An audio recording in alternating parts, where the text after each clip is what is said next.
Hello, good morning. So ngayon magluluto tayo ngayon guys ng ating ampalaya with egg.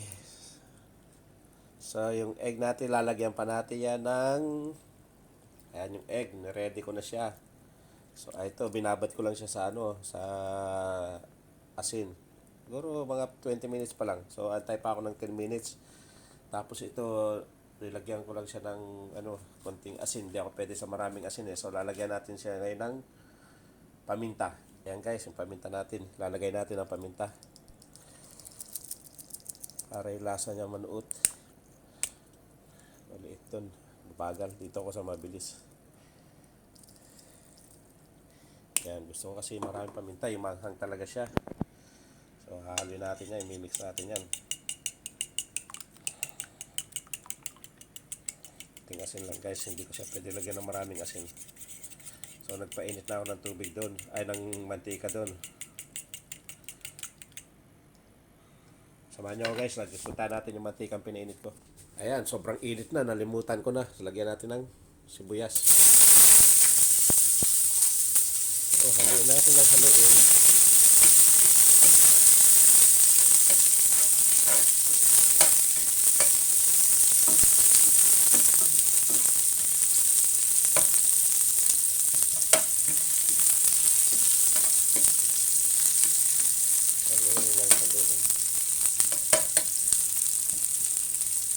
Natin pumula, napakalakas yung init ng ko.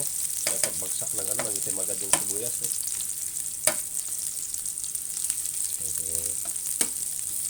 Ganda raw ito pag medyo sari-sariwa pa yung sibuyas eh. Yan.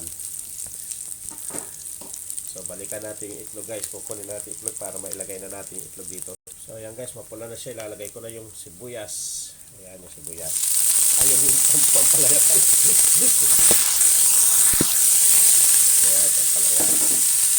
So ang ampalaya guys, turo sa akin na yung mga magagaling yung expert na magluto.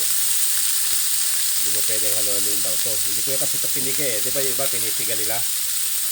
Para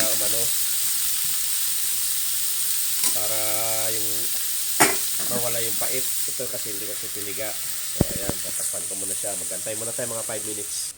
Ayan, sa mahinang apoy lang siya. Hindi mo siya pwede lalasan kasi yung ampalaya, hindi mo pwedeng haluin yan. So medyo palambutin pa natin ang palaya. Ayan, matigas-tigas to eh. Ayan. Ayan, binuhos ko na yung yung itlog. So ganyan siya lutuin. Kasi pag di mo pala hinalo ang palaya tapos nilagay mo lang siya, niluto mo lang siya, kahit di mo na siya pigain, hindi pala siya mapait. Kahit tikman mo isa niyan, hindi yan mapait. Kinamay ko na. Bigas ang pait. Ang sarap niya. Mayroon pa lang konti. So, ibig sabihin, napaka-the best talaga ng pagluluto ng ganito. Yung turo ko sa inyo ulit igigisa mo lang, tapos pwede mo lagyan ng bawang. Gusto mo, gusto mo, lagyan mo siya ng Hindi ko siya nilagyan ng mga panim-panimpla na marami kasi baka ko bawal sa akin ng alat eh. So, ang ginawa ko, ginisa ko lang siya, nilagay ko yung ampalaya. Pagkalagay ko ng ampalaya, yung itlog. Huwag mo hahaloy ng ampalaya. Huwag mo haloy dahil papait yan. Hindi mo na siya kailangang pigayin para alisin yung pait niya. So ilalagay mo lang siya. Tapos pamoisin mo lang siya. Takpan mo siya. Magantay ka ng mga 10 minutes. Pagkatapos 10 minutes, lagay mo na yung itlog. Ayan yung itlog, nilagay ko na. Ayan. Ayan yung itlog. Hindi mo kailangan haluin yan. Inalog ko lang siya para maano lang yung itlog. Ayan o. Pwede mo siyang hiwain sa gitna para bumaba yung itlog. Ayan o. Ayan o. Parang pizza siya, di ba? Ayan. Ibababa mo lang yung itlog. Yes, di ko siya inalo. Ilate ko lang siya para yung maluto yung ibabaw. So ayan guys, napakasimple, di ba? Pagluto ng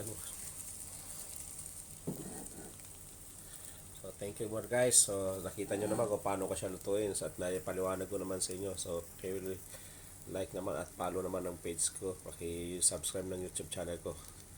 Thank you guys. God bless us.